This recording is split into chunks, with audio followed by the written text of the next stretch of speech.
Hey everybody, it's Doc Green, the Road Scholar, coming back at y'all. Today I was going through my permit book. Now I know we're supposed to check it every time we do a pre-trip or, get back off or anything. Guys, we know we don't really do all that.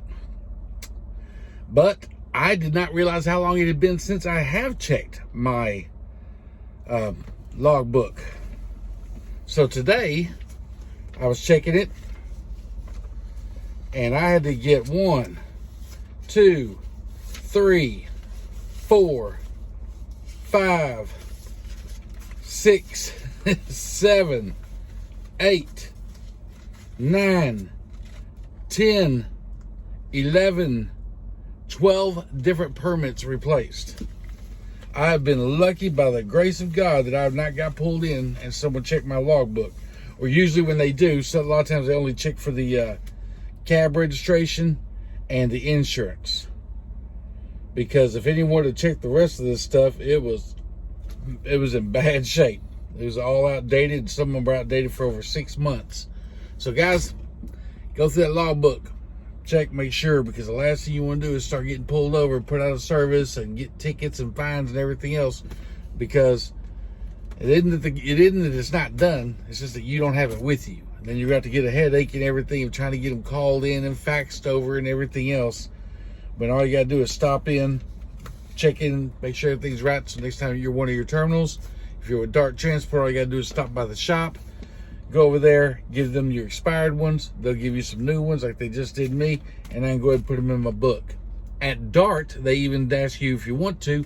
They will take your book from you, go through it, check, make sure everything is all right and up to date, and then give you replace them and give your book back to you. I personally want to know where all of them are, so I went through it and pulled them all out, and now I get to put them back in here, and that way I know where all my permits are. So if anyone stop and ask and everything, I know. Anyway, just want to give y'all a quick little video about that. I'm going to start doing some safety videos. I'm going to go over the regulation book. Yep, I'm going to tackle this whole thing.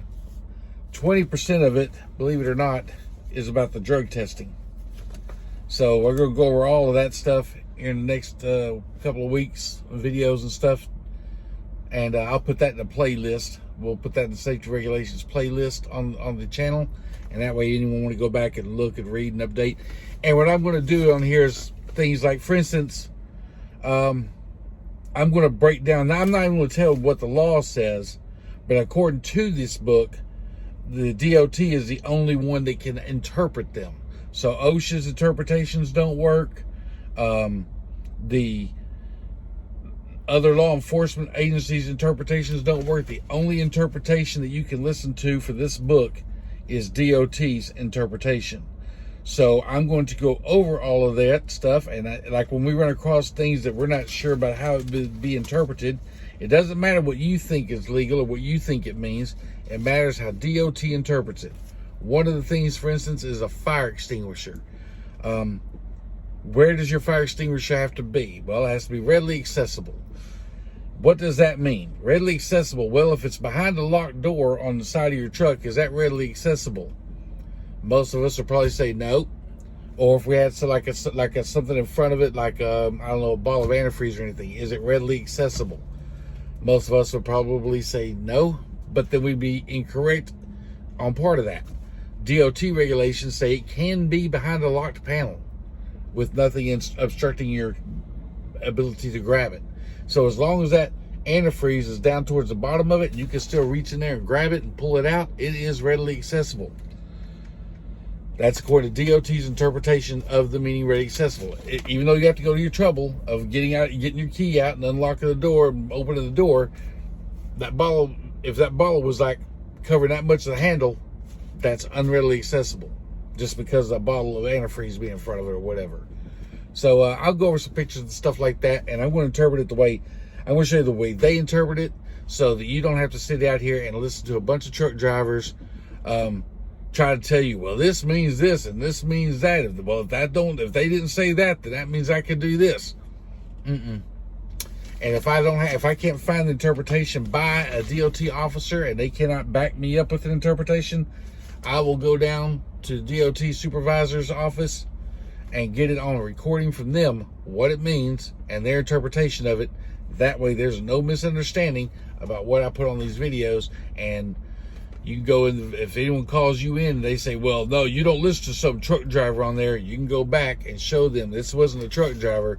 This is a DOT statement, such and such, such and such, with such and such a number that says this. And then you can present it to them and, you know, clear up your case.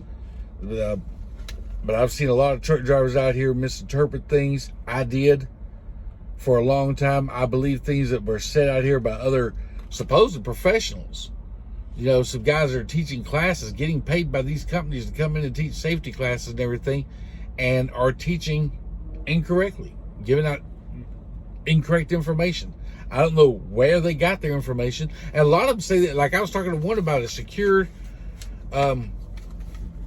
your loads. And when you're pulling a load, for instance, we know, like, securing it with the straps and everything, 2 straps on everything, even though you see a lot of flatbed operators not doing that.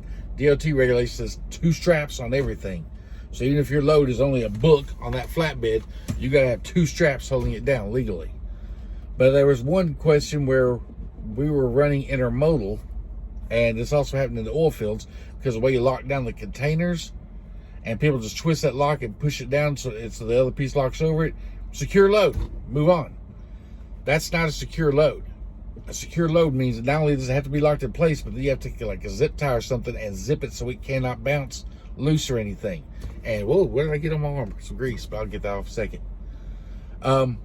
I even worked for FEMA on a project where we were carrying containers, and FEMA was letting, and a lot of box truck drivers and everything who never ran containers before don't know how to lock them down. FEMA was letting their drivers, I showed up there like on the 3rd or 4th day, and FEMA was letting the drivers pull out of there, and these drivers didn't know. They didn't even turn the lock into place. If they'd hit a bad bump, that container would have been off and gone and crushed whoever was next to them. But I went up there and I showed them how to, know these got to be locked down like this and everything. And a lot of the truck drivers the next day, I just wanted to make sure they were doing it okay and everything, because I hate to see anyone go to prison for killing somebody over something stupid. And I go up there and ask them, well, where's your zip ties or your piece of wire or something locking this in place? Oh, I thought all we had to do was just push this down, and once it was, or lock it in place. I didn't know we had to, tie it or anything. That's an unsecure load. And the reason I found that out was because of an insurance company. An insurance company explained to us the DOT regulations. However, the insurance company also explained to us something else about personal conveyance that was totally incorrect. Like for saying that we at a shipper that we had to be completely out of hours, or we could not leave that shipper under personal conveyance. Well, I went back and found out that's not what DOT said. So then I had to go back and check the DOT regulations on everything else the insurance company with their experts told me. And they were wrong about quite a few things. They were not wrong about locking that load in. They were absolutely right about that. It has to be locked in and secured and tied. Otherwise, you're driving around with an unsecured load. But just because we assume people are professionals and assume that they know what they're talking about, these legal books, inside of them, right at the beginning, they tell you who is able to interpret the law. Your safety manager is not able to interpret the law. Your company owner is not able to interpret the law. The owner of your truck that you're driving cannot interpret the law. The fleet company that owns whatever, none of them can interpret what this book means. The only people that can interpret it is DOT. And we'll go over that. I'll explain exactly where it says that in here, so that no one can sit here and say, well, this guy told me this and another truck driver told me that. It doesn't matter what they told you, because DOT is the only party that can explain what this means.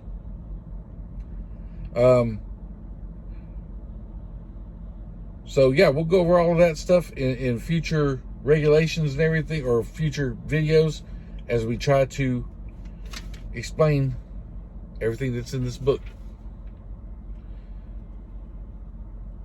Whew, crazy. And the bad part is this book it refers back to another book that says, for instance, nothing in this part is intended to supersede or conflict with the implementation of the Federal Railroad Administration's post-accident testing program. So there may be things in there that apply to us that we're not even aware of because they have a different program than this, but nothing here supersedes that. It's crazy.